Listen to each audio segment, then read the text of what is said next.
Hello and welcome to the Vaults of Terra. My name is Ed, and yes, I'm still alive. I have recovered mostly from the plague that was afflicting me, but Nurgle cannot keep me down. So now we're going to move on and talk about something a little bit different today. Now I know I promised you another Space Marines video, but I think a lot of people are getting a bit tired of continually hearing about the Space Marines, so today we're going to move on.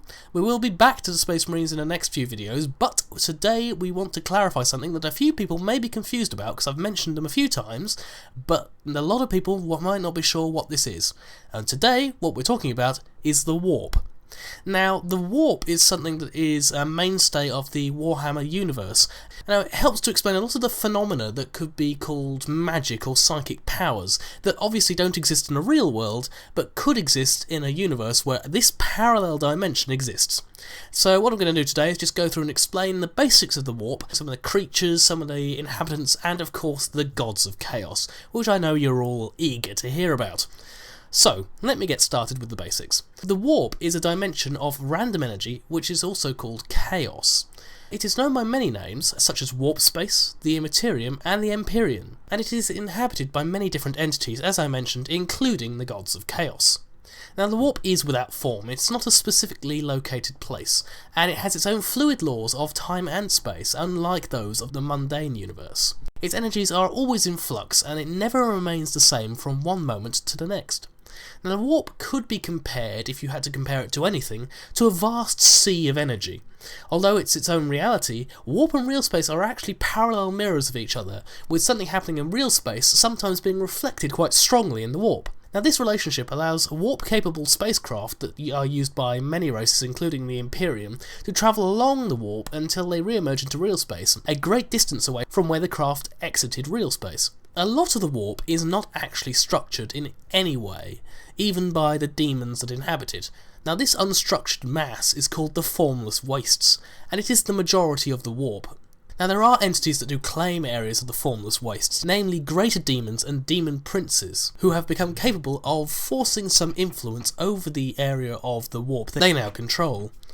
The Wastes are also home to creatures known as Furies, which are unaligned chaos entities who are grotesque and are forbidden from entering many of the Chaos Gods' realms. Now, as I mentioned, the warp is primarily used by creatures from the real universe to travel. And this warp travel is vital for the survival of humanity. Without using warp, it would take hundreds, if not thousands of years for interstellar ships to cross between the different star systems, meaning that it would be almost impossible to run the vast Imperium that exists today. Now, spacecraft travelling at warp speed are effectively travelling faster than the speed of light outside this universe. And of course, as I mentioned, time and space in the warp are not similar, so say if you travelled a very short distance in a warp, it could actually equate to hundreds of thousands of light years in the real universe. Now, this warp travel is by no means secure, and it is only through using navigators and the Astronomicon on Earth that the warp ships are able to navigate with any degree of accuracy. If they do not have these resources, ships are only able to make very short warp jumps between maybe a star system or in a small subsector. Any large jump could cause a ship to get lost in the warp, which would mean they could be stuck in the warp for hundreds, if not thousands of years, trying to escape the formless tides and the writhing warp storms that could consume a ship. Now, travel through the warp, as I mentioned, is very dangerous.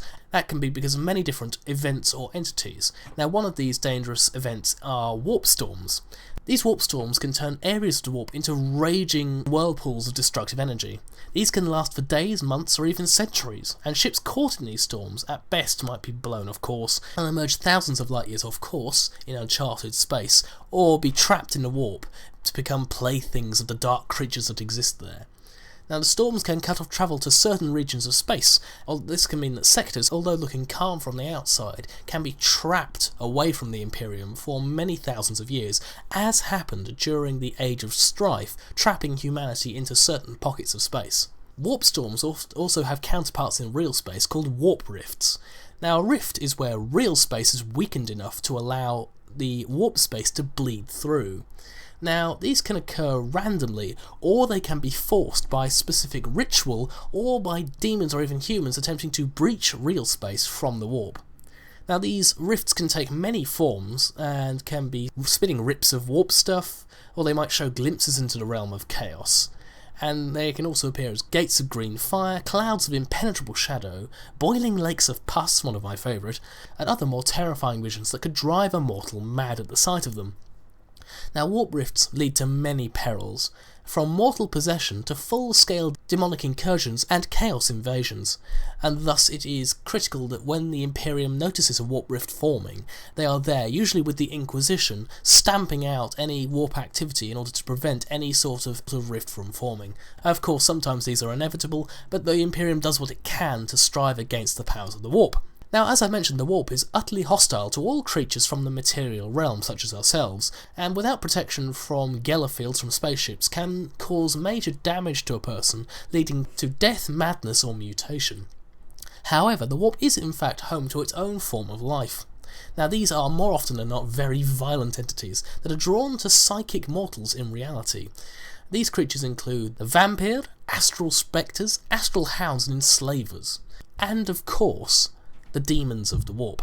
As I mentioned, ships travelling through warp space use these Geller fields to protect from these creatures, and although we don't know how a Geller field works exactly, it prevents creatures from the warp and other warp effects from materialising inside the field and allows almost pockets of real space to travel through the warp, although these pockets of real space do attract demonic entities, and those travelling through the warp who sought to look outside, although that is very dangerous in itself, would see shoals of dark demons and other creatures following them behind at a distance, trying to get into this real space pocket and possess or control whatever is inside.